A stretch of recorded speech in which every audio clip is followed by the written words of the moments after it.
Сайн байцгаана уу, та бүхэндээ энэ өдрийн мэндийг хүргэе. Цекрум эхлэхэд бэлэн боллоо. Өнөөдөр бүгдээрээ Өмнөд Африкт болсон иргэн талаар ярилцсан. Нилийн аюултай улс бөгөөд байгальд гинэт арслан заан гарч ирээд хүмүүс рүү дайрдаг зэрлэг амьтдаар дүүрэн бол хот дотроо гинт хэрэгтнүүдээр дүүрэн. Халаасны хулгайчаас эхлээд хүн хулгайлж аллах хүртэл үлддэг. Дэлхийд гинт хэргийн төвшнөөрөө нилээн дээгүүрт ордог бөгөөд арьс өнгөөр ялхуурлан гадуурхах үзэл ихтэй улс. Гэхдээ энэ эргүүдийнхээ талаар нэг хэвлэл мэдээлэл хэрэгслэр гаргаад байдгүй. Ач холбогдол өгдөггүй ч өнөөдрийн ярих хэрэг гэмт хэрэг их гардаг. Юунд ч дөжрөхөө болсон улсыг цочирдуулжээ. 2011 он 9 сарын 21-ний өдөр Sunset Beach гэх нэртэй тансаг зэрэглэлийн орон сууцны хороол байх ба байршлал нь далайн эрэг дагуу болохоор тэр аваар олон буудлууд байдаг. Ихэнх нь B&B буюу ор өглөөний цайтай буудал гэсэн үг. Жижигэн үнийн хувьд хямдхан. Энд байх Roman Retreat гэх B&B-ийн захиралд нэг залуу би 202 тоотод байгаа хүн байна. Яаралтай ажил гарсан болохоор явхаар болчлоо. Өрөөнд манай найз охин байгаа. Үдээс хойш 2 цаг болтол битгий сэрэгээрэй гэж хэлээд явсан. Захиралч юм бодлогүй заа гэж хэлээд 5 болтол хүлээсэн ч эмэгтэй гарч ирсэнгүй. Өрөөгөө хүлээлгэж өгөх цаг нь өнгөрчөөд хахад гарч ирэхгүйсэн болохоор захирал өөрөө нь очиж тогшоход ямар ч хариу байсангүй. Сүүлдээ аргаа барж яаралтай үед ашиглах түлхүүрээр өрөөг онгойлгоход орон дээр хүнжил овоорсон байх ба дотор нь хүн байгаа юм шиг харагдсан болохоор гарах цагч нь болчлоо. Босоороо гэсэн ч хариу байсангүй. Захирал хүнжлийг сүхөөд үзтэл эмэгтэй хагас нүцгэн цээжинд нь хутга зоогдож орны давуу тэр чигтээ цус болж нас барсан байдалтай байв. Тэр дороо цагдаа нар ирж эмэгтэй хэн болохыг нь тогтоохоор буудлал руу орж ирэхдээ бүртгүүлсэн нэрийг хартал Нумфондо Тэрүүло гэж бичжээ. Тэрээр 26 настай BMW-гийн дилерт худалдааны зөвлөх хийдэг. Мөн нэрнийх нь хажууд Томас Бестер гэх хэрэгтэй хүний нэр байв. Ганцхан нэрээр хэн гэдгийг нь батлах боломжгүй учраас мөрдөн байцаах баг Нумфондогийн ажилтдаг BMW-гийн дилерт ирж ажилчдаас эмэгтэйгийн талаар асуухад түүнийг найз залуутайгаа аяллаар явсан гэдэг. Буудлын эзний харсан Томсын зургийг ажилчдад харуулхад энэ Томас бишээ. Дилан Москвен гэдэг бол өөр нэг ажилтан. Үгүй штэ. Түүнийг Майкл гэдэг. Шалгаад үзтэл эрэгтэйд хурамжаар ашигладаг нэр 13-аас дээш байсан. Жинхэнэ нэрийг нь Табо Бестер гэдэг. Тэрээр энэ хүн амны эргээс гадна хулгай, лувер гэх мэт бүх төрлийн гэмт хэрэг хийж шоронд ороод суллагдаад удаагүйжээ. Табо тэр авийн оюутан загвар өмсөгчд рүү фэйсбүүкээр чат бичиж хамтарч ажиллахыг хүсдэг бөгөөд ирэхээр нь хүчирхийлдэг. Зөвхөн гомдол гаргасан 20 охирогч байдаг гинэ. Цагдаа нар Табог барих амаргүй байсан. Яагад гэвэл 100 гаруй өөр утасны дугаартай бөгөөд зөвхөн жинхэнэ нэрийг нь олохын тулд хэдэн 7 хоног зарцуулсан. Цагдаа нар Табогийн ашигладаг нэлээд хэдэн Facebook хаягийг шалгахад тэнд Catch Me If Can гэж тохуурхсан маягтай бичээд алгуулжээ. Тэгвэл Табо гэж хин бол 1986 онд төрсэн бөгөөд ээж нь 16 настай байхдаа төрүүлж өсгөж чадахгүй болохоор ээждээ үлдээгээд мөнгө олохоор явдаг бол эмээн ч бас Табог дагуулад айлын гэрт үйлчлэгч хийдэг. Энэ орон Табогийн ээж Месси дахиад 3 удаа төрж түүний 3 дүүтэй болгодог. Табо ганцаарнг нь өсгөхөд хэцүү санхүүгийн байдалтай байсан болохоор гэр нь улам ядуурч сүүлдээ ээж охин хоёр холбоо тасарч Табог эмээн өсгдөг. Багш нарын хэлснээр Табо тийм сайхан зан чанартай биш ч ухаалаг, нэлээд залтай, ярихтаа сайн хүүхэд гэж хэлсэн. Жишээ нь анги дээрээ даалгавраа хийхгүй ирээд хажуудах хүүхдээ ятгаж өөрийнхөө өмнөөс даалгаврыг нь шалгуулад нөгөө хүүхэд нь шийтгүүлдэг. Бага сургуулийн 5 дугаар ангид байхад эмээн түүнийг сургуулиас гаргаж удалгүй өөрөө нас барсан.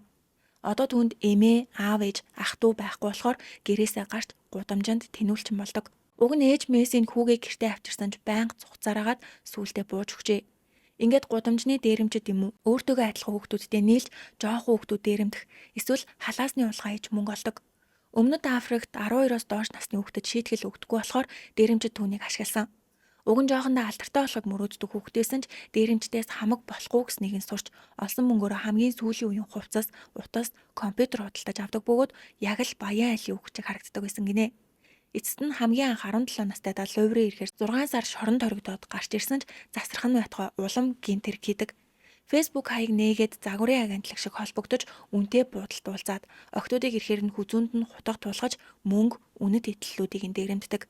Хохирогчдын хэлснээр жинхнээсээ захирал гэж утсан. Байнга инээж сайхан ярьдаг болохоор дээрэмчин шиг харагдаагүй гэдэг. Табо дараа нь хэрэгээ үлээхдээ 7 хоногт нэг эмэгтэйтэй уулздаг байснаа хэлсэн. Хохирогчид их болохын ирээр Кейп Таун хотоор цуураа тархдаг.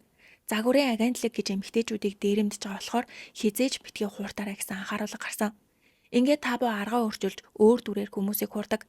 Ярихтаа үнэхээр сайн болохоор эмэгтэйчүүд их лувирдуулсан ба энэ дунд алдартнууд ч байдаг. 2010 онд Перл гэх эмэгтэй жүжигчин загвар өмсөгч тийм алдартай байгаагүй ч одоо нэлийн алдартай болсон. Ямар ч тач түүнийг хүмүүс танихгүй байхад хэн нэгэн түүн рүү ажлын санал явуулсан нь Табо гэжээ. Тэрээр би нэвтрүүлгийн продюсер хүн өөрийг чинь нэвтрүүлгийнхээ хөтлөгч болгомоор байна гэсэн болохоор Перл хууртаж шөнө кофе шопт уулзаж ярилцахад Табо өөрийг чинь л хөтлөгч болгомоор байна. Би гэрээгээ офс дээр орхичиж одоо хамт яваад гарын үсгээ зурчих. Нэвтрүүлэг дараа 7 хоногт эхлэх болохоор хурдан гэрээгээ игээд хуралцгаая гэдэг. Ингээд Перл машинаа барьж Табо хажууд нь суугаад зам зааж 25 минут орчим явсан. Явх тусам харанхуй гэрэлгүй зам руу орж Перл замгүй болчлоо гэж Табо руу хартал нэг гартаа хутга бариад түн рүү харж ив. Перл тэр дороо ухаан орж Табод тань шиг ийм дажгүй царайлаг хүн яагаад ийм зүйл хийгээд байгаа юм бэ гэхэд Табо анх удаа ийм хариу үйлдэл хараад эргэлзэж утгаа буулгаад өөрийнхөө амьдралын талаар хэдэн цагийн турш ярьсан. Христийн шашинтай Перл энэ үнийг аврах хэрэгтэй гэж бодоод Табог хамт сүмд явахыг гуйж хамтдаа пастортай уулзаад бүх зүйлээ үннээр нь ярьжээ. Ингээд Табог хэсэг байхгүй ах хооронд пастор Перл яг одоо тэр үнийг цагтаад мэдэгд. Тэр бол гэмт хэрэгтэн гэхэд Перл үгүй энэ үнд бурхны тусламж хэрэгтэй гэдэг. Пастор шоронд орсон ч бурханд итгэж болно. Хурдан цагдаад мэдэгд гэж дарамтлсан ч Перл цагдаад мэдээллээгүй. Табо сүмд явлаа гэж засархаар хүн байгаагүй. Хэсэг хугацаанд Йохан Нестбургт ах сүмд явжгаад 2011 оны 1 сард BMW-гийн дилер дээр ирж хамгийн анх 26 настай Нумфондотой уулзсан бөгөөд чи энд машин зараа зогсох хүн биш байна. Миний ихж байгаа нэвтрүүлгийн хөтлөгч хийх хүн байна гэдэг. Тухайн үед Табо Дурбан гэх газар амьдардаг байсан бол Нумфондо Йохан Нестбургт хоорондоо машинаар 6 цагийн зайтай газар амьдардаг байсан. Ингээд холбоо арах дугаараа солилцож тасралтгүй холбогдож үерхэж эхэлсэн. Нумфондогийн хувьд л үерхжсэн болохоос ш Табогийн хувьд дараагийн ан нь байсан. Нийт 8 сар уцаар үерхэж хоорондоо зургаа солилцдогч энэ хоорондоо өөр эмэгтэйчүүдтэй уулзаж луураа хийсээр байдаг.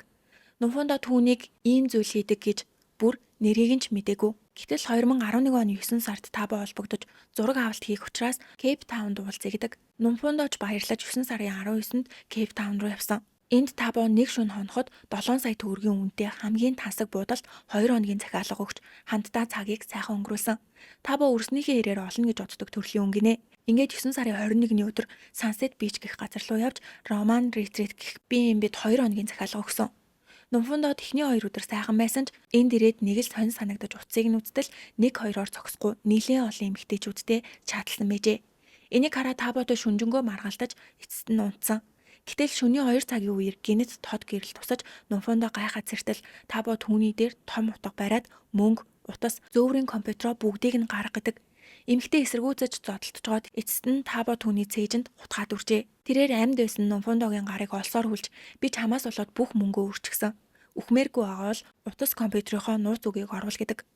Нумфондоч тусаа алдсан байдалтай бүх нууц үгээ хэлсэн ч Табод анханасаа түүнийг амьд үлдэх бодол байгаагүй болохоор хүзүүнд нь байсан зүйлт гарт нь байсан бүгжийг хүртэл аваад өглөө 7 цагт буудлаас гардаг. Буудлын эзнийг Люси Хиггинс гэдэг Британи эмэгтэй. Түүнд Табо найз охиныг манд 2 хүртэл битгий сэрэгээрэй гэж хэлээд машинаараа автобусны буудлын руу хүргэж өгөхийг хүссэн. Люси ч нөхөртөөгөө хамт түүнийг машинаараа хүргэж өгчээ. Гэтэл тэр хүнийх нь өрөөнөөс цогц гарч ирсэн бөгөөд энэ мэдээ олон нийтэд ил болоход хамгийн их өөрийгөө буруутгасан хүн бол жүжигчин загвар өмсөгч Перл. Хэрвээ би цагдаад мэдээлсэн бол сүмд дагуулж очоогүй байсан бол энэ үзэсгэлэнтэй эмэгтэй амиа алдахгүй байх байсан гэд одоо хүртэл өөрийгөө маш их буруутгадаг гинэ. Гэтэл жинхнээсээ буруутай Табо хэлэхдээ намайг хутга барьсан байхад над руу дайрч өөрөө хутгалуулсан. Надад түүнийг алах бодол огт байгаагүй.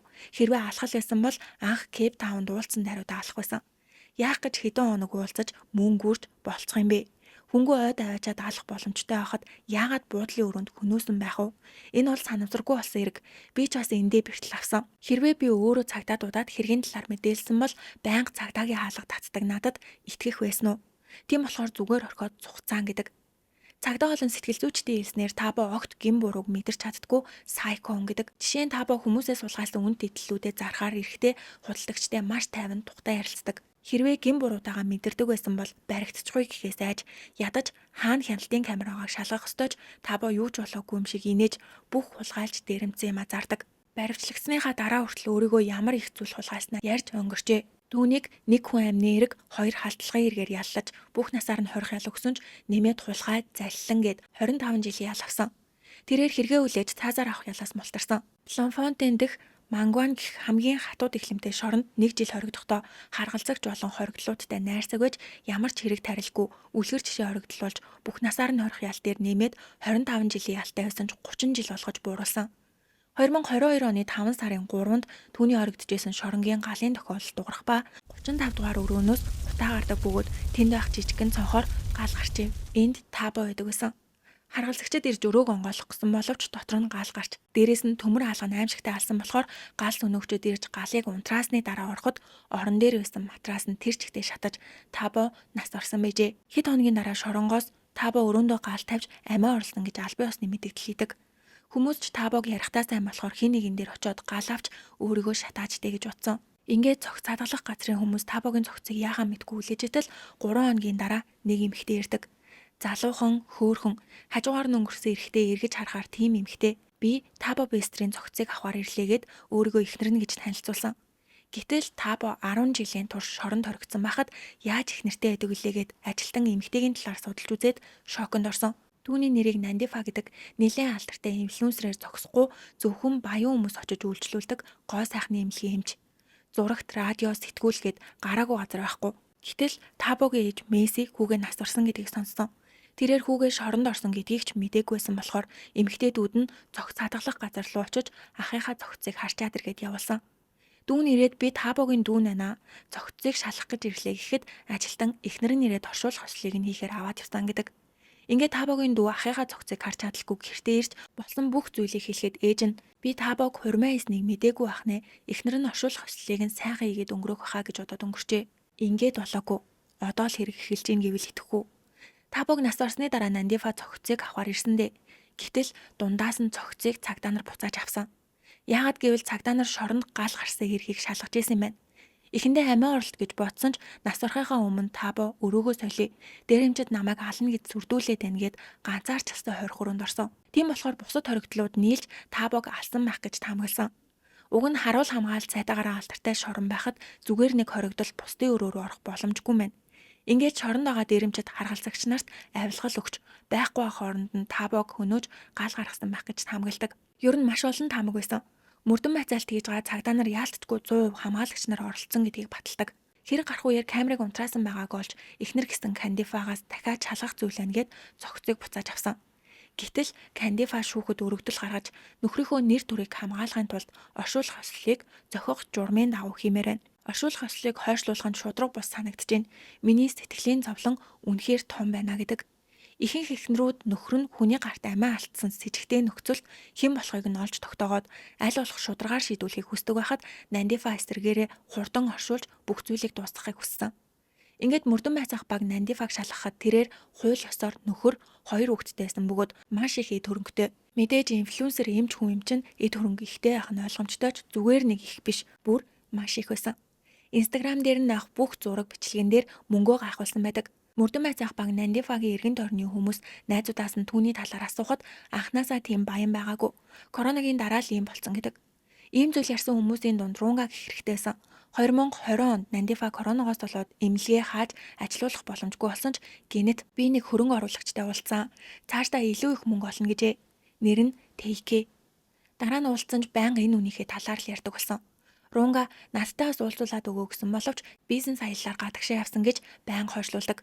Бүр 2 жилийн турш Тэйкэгээд байгаа хүнийг ганц ч удаа хараагүй тэрээр 2022 онд анх удаа Тэйкэдээ гурлаа уулзсан. Рунгагийн хэлснээр Тэйкэ цэвэрхэн эмх цэгцтэй харагддаг бөгөөд сайхан зантай эсрэг хүнээ тухтай ойлгодог мөнгө ихтэй харагддаг эрэгтэй байсан гэдэг. Гэхдээ тэдний харилцаа зүгээр нэг бизнес хамтрагчийг харагдаагүй. Хоорондоо хит ойртож суугаад нэг л бишсэн болохоор Рунга дараа Нандифагаас та хоёр явлдаад байгаа мүү гэж асуусан ч үгүй гэж хүчтэй эсэргүүцдэг. Тухайн үед нөхрөөсөө тустай амьдарч байсан гинэ. Рунгач үгүй гэж яахад нь яах вэ гэд өнгөрөөсөн ч 2022 оны зунаас хойш с сэжигтэй зүйлүүд болж эхэлдэг. Уг нь Нандифа маш эрч хүчтэй цоглог эмэгтэйч хизэнээс ч юм мэдхгүй царайн цонхиж санаа зовсон байдалтай болж уулзалтандаа ч ирэхээ болж холбоо харих нь багассан. Сүүлдээ бүр эмнэлэг дээрээ ч харагдах байсан. Заримдаа арай гэж уулздаг байсан Рунга хөрөнгө оруулалт нь болохгүй байгаа юм бах та. Эсвэл Тэйкэгээсээ салцсан болов гэж бодоод санаан зовсоор 2023 оны 3 сар боллоо. Эцэст нь Табо Бестрийн задлан шинжилгээний хариу түүнийг нас барснаас 10 сарын дараа гарсан. Тэрээр нас барахынхаа өмнө утаа амьсгалаагүй. Гавлын ясандаа мохоо зүйлээр 2 удаа зохиулсан байгаа карат мөрдөн байцаах баг энэ хэргийг яалтчгүй дээрэмжид хийсэн байна гэж таамагладаг. Табогийн цогцны өндөр 145 см гэж гардаг бол жинхэнэ өндөр нь 170 гаруй см. Эсвэл галж хатгаар агшаад намхан болт юм болов. Үндэ цогцос табогийнх биш байсан. Энэ мэдээ хэвлэл мэдээллийн хэрэгслэр маш урдан тархаж нэрээ нуцалсан эмэгтэй надад маш чухал зураг байгаа гэдэг. Табо шоронд шатсан хэрэг гарснаас сар орчмын дараа 2022 оны 6 сард мэдээллэгч эмэгтэй Сенто хотын супермаркетад Нандифаг харсан. Алдартай болохоор утсан дээрээ зургийг нь даржээ. Тэрээр 2 хүүхэд нэг залуутай хамт дэлгүүр хэсжсэн. Тухайн үед мдэггүй ч Табогийн эргээр хаа сайгүй бөө юм болоод исэн болохоор бодоод үзтэл тухайн үед Нандифагийн хажуудаас ирэхдээ Табо мөн байсан юм шүү гэж бодоод мэдээлсэн. Адилхан байгаад энэ зураг ил усны дараа иргэд бөө юм босон. Табо баривчлагсныхаа дараа хэрвээ баригдаагүй байсан бол цаашдаа энэ нэргийг хийх байсан уу гэсэн асуултанд инээгээд тийм ээ гэж хариулж исэн. Энэ хүн шоронгоосоо гарч ирээд эрх чөлөөтэй явж гин гэхээр хэн ч айх нь ойлгомжтой. Мөрдөн байцаах баг задлан хийсэн цогцны ДНХ-г Табогийн ээжийн ДНХ-тэй харьцуулахад таараагүй. Тэгвэл 145 см өндөртэй энэ эрэгтэйгийн цогцос хэнийх юм бол Табо түүнийг хөнөөс юм болов. Одоо Табо Нандифа хоёр хаана байгаа юм бол цагдаа нар Нандифагийн эмнэлэгт ирэхэд хаалган цоочтой бүх гэрэл нь унтраастай байх бөгөөд зөндөө олон машинтай Нандифагийн цогцолд ганц ч машин байсангүй. Ингээд түүний амьдардаг хаш руу очиход бас л хүн байсангүй. Өдөр болгон Инстаграмда стори пост хийдэг хүн хаягаа хувийг олгож өөрчилсөн.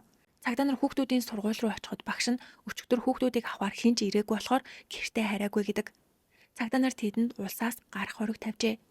Шоронд гал гарахаас хэд хоногийн өмнө Бүлэм дэх зогц хадгалах газар нэг эмэгтэй ирж уйлаад аавыг маань олоод өгөөч хэсэг хугацааны өмнө сургаггүй алга болсон нас барсан юм шиг байна гэдэг. Ажилтнч туслахаар нас барсан хүмүүсийн зургнуудыг харуулхад гинэт эмэгтэй ааваа гэж уйлаад энэ манай аав мөн байна гэд өөрийнхөө хувийн мэдээллийг үлдээж цогцыг авч авсан. Талигаажийн нэрийг Жоли Стеклен гэдэг бол цогцыг авч авсан үнийг Нандифа гэсэн байв.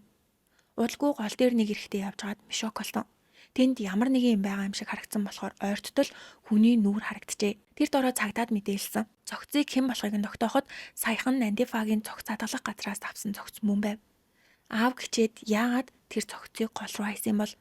Гэтэл Нандифагийн аав цоо ирвэл амьд сэрүүн байгаа. Нандифа Табо хоёрын төлөвлөснөөр цогцыг аваад шорон руу аваачиж гал тавих зорилготой байсан ч цаг нь тохироогүй. Ингээд төлөвлөгөөнд бүтлгүүтэж цогц хадгалах газраас авсан цогцос цаг хугацаа өнгөрөх тусам задарч муухай болсон учраас Нандифа голд хайжээ. Хэд хоногийн дараа дахиад цогц хадгалах газар руу очиж манай найзын ах нь алга болчихжээгээд дахиад нэг цогц авч авсан. Энэ ажилтан ч бас сонирн байгааз хэд хоногийн зайтай дараалж ирээд хоёр цогц авахт нь зүгээр өгөөд явуулдаг. Тэрээр Нандифаг үнэхээр азгүй өрөвдмөр өнгөж утсан гинэ. Сайн л жүжиглсэн юм шиг байгаа. Тэгээд хоёр цогцыг зохих осоор нь оршуулсан юм шиг харагдулсан. Нүхүхаа тавс хийсэн ч дараа нь цагдаа нар гаргаа шалгаад үзтэл дотор нь эрдэн шиш, шуудаа гурил, мах, хямаар дүрэн байсан. Аавыгаа гэж хэлээд авсан цогцыг гол тайж, найзын ах гэж хэлээд авсан цогцыг шоронд аваачиж Табогийн оронд тавьсан. Тэгвэл Нандифа Табо хоёр ямар харилцаатай юм бол эмч мөнгө сайн олдог бие таасан эмэгтэй яагаад алуурчантай нийлсэн юм бол? Тэд анх 2017 онд Нандифа засан хүмүүжүүлэх газарт хориглуудад эрүүл мэндийн зөвлөгөө өгөхөөр ирээд уулзжээ. Тэр үед Табо яриагаараа Нандифаг уйрааж нөхөр хүүхэдтэй эмэгтэйг өөртөө татсан бөгөөд дараа нь хамт хоригдчихсэн хүмүүстэй Нандифаг өөрийнхөө эхнэр гэж ярьсан. Тухайн үед Табогийн хоригдчихсэн шоронд 10 жилийн турш ажилласан шоронгийн харуул Моруи дараа нь ярилцлага өгтөө Табог шоронд гал тавьж амиа орлсон гэдгийг сонсоод Табогийн цохиосон зүйл гэдгийг шууд мэдсэн гэдэг. Яагаад гэвэл тэрээр шоронд маш алдартай байсан бөгөөд хүмүүсийг уригдахдаа сайн болохоор шоронгийн харгалзагч нарыг Таботой ярихыг хориглож байсан. Тэрээр би алуурчин биш ээ. Наашаа орж ирэхийнхээ өмнө бизнес ээж улс төрийн хүмүүстэй маргалцсан. Гэтэл нэг шөнийн дотор намайг Facebook-ийн луурчин болгосон. Надад бүр Facebook хаягч байхгүй хахад гүтгэж дараа нь алуурчин болгоод гин буруугаа хүлээхгүй бол гэр бүлийг чинь ална гэж занал хийлсэн. Тийм болохоор яах ч аргагүй шоронд орж ирсэн гэдэг. Энэ ярианд шоронгийн харгалзагчид бүгд итгэсэн. Ингээд зогсохгүй Табо шоронгоос бизнесээ эхлүүлж 2018 оны 6 сард 21 Century Group-ыг байгуулж хөрөнгө оруулагчдыг луурддаг. Нандифаг ашиглаж юуг яаж хийх ёстойг нь зааж өгөөд хөрөнгө оруулалтын мөнгийг яаж авахыг хүртэл заасан. Эзэмшигч нь Табо өөрөө ч Том гэх хурамч нэр ашиглан Нандифа хөрөнгө оруулагчдад Том Харвардын их сургуулийг онц дүнтэйгээр төгссөн чадварлаг хөрөнгө оруулагч гээд 2018 оны 6 сард нээлтийн ёслолоо идэг. Тэнд нэлээд алдартай хүмүүс улс төрчид цуглаж парти хийсэн. Нандифа төлөөлөгчөөр тайзан дээр гарч ирээд өнөөдөр манай дарга Том ажлаар гадаад руу томилтоор явсан болохоор ирж чадахгүй ч оронд нь бид нартай бичлэгээр уулзахаар болсон гэд дэлгэцэн дээр костюм пижак өмссөн Табо гарч ирдэг. Тэрээр урьдчилаад харгалзагч нарт авилгал өгч би күтгэгдэж хоронд орж ирсэн. Өмнө нь бизнес хийдэг байсан гэж хэлсэндээ өнөөдөр чухал уулзалттай учраас шууд дамжуулалт хийхээр бэлдээд өг гэсэн болохоор харгалзагч нар хүссэн бүх зүйлийг нь хийж өгсөн. Бичлэгнээр Табо инээж байгаа харагддаг ч зүгээр нэг инех биш. Дотроо тэнгүүдээ би шоронд байна гэж тохуурах байгаа юм шиг харагдсан. Тэгээд Нандифа өнөөдөр Том даргын төрсөн өдөр нь бүгдээрээ төрсөн өдрийн минь түргэцгээгээд дуу хүртэл дуулж өгсөн. Түүний хийдэг бизнес нь ингээд болоогүй дахиад үйл хөдлөх хөрөнгийн компани байгуулж Техийн нэрээр дарга нь болсон. Нандифагийн найз Рунгагийн уулзсан гэсэн үг. Энэ хоёр компани маш олон их хэмжээний хөрөнгө оруулалт хийсэн болохоор Нандифа гинэт баяжиж үнэтэй машин унж тансаг амьдардаг. Гэтэл улгүй хөрөнгө оруулагчид нэг л биш байгааг анзаарч эхэлсэн. Барилга барина гэсэн мөртлөө нөгөө барилга нь огт босгойсэн болохоор хөрөнгө оруулалтаа буцааж татах гээд яг энэ үеэр Табо Нандифа руу залгаж шоронд хүмүүс намайг алах гээд сүрдүүлээд байна гэдэг. Нандифач юу хийж өгөх үү гэхэд Табо чи шорон руу цогц авчирч өгөх хэрэгтэй хин гэд бүх зүйл болжээ. Эхний оролдлого бүтлгүүдэж Нандифа авсан цогцоо гол тайсан да. Гэтэл хоёр дахь оролдлого нь амжилттай болсон. Нандифа шоронгийн нэг харгалзагчтай уулзаж харгалзагч цогцыг том шүүгэнд хийж цэвэрлэгээний машин дотор нуугаад оруулсан. Тухайн үед хамт ажилладаг байсан харгалзагч нар нь ч огт шалгаагүй. Табо 35 дугаар өрөөнд хоригдчихсэн бөгөөд хяналтын камер бараг л байхгүй сохор бүс гэж хэлэхэд болно.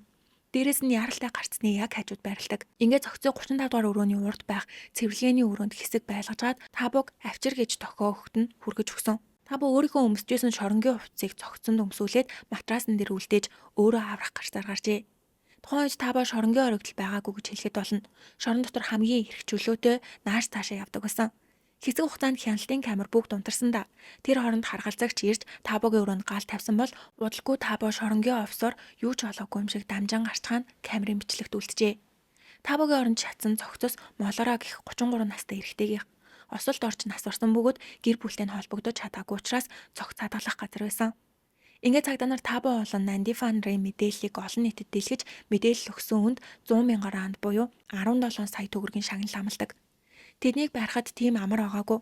Нандифа хаяа уцаа асаадагч байршлыг нь шалгахад Кейп Таунаас нэлээд зайтай явсаар агаад хил дээр очиж тэндээсээ цагаачлалын албаны хүмүүст авилгал өгч Танзания гэх дэлхийн хамгийн ядуу орнуудын нэг тооцогддог улс руу зүгтжээ.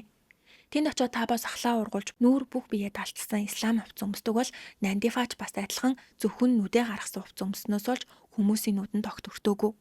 Гэвч эцэст нь 2023 оны 4 сарын 8-нд шоронгоос орохсноос 1 жилийн дараа Кени рүү зүхтах жаад баригдсан.